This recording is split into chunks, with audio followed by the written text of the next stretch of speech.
ఏంటి మాస్టారు మంచి హుషారుకున్నట్టున్నారు? పొద్దున్నే బందర్లో దిగాను మాస్టారు.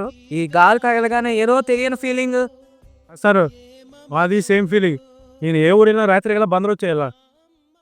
ఊళ్ళరా ఆ చిన్నప్పుడు కూడా అమ్మ నాన్న నన్ను హాస్టల్ వేసా మారిపోయొచ్చా తార పట్టుకున్నా. అయినా చాలా సంతోషంగా ఉన్నా. ఎందుకు? మన బందర్లో ఉన్నా కాబట్టి. నువ్వు సూపర్ రా మామ. మైసూర్ వెళ్ళి మైసూర్ శాండ్లు వాడే కంటే సొంతూరులోని సొంతూరు వాడతాం బెటర్. మీరందరూ బందర్ గురించి బాగా చెప్తారు కానీ దగ్గర బందర్ పిచ్చాడు ఏడి అడుగు అన్న వచ్చేసాడు. ఏంట్రా ఎవరి గురించి మాట్లాడుతున్నారు?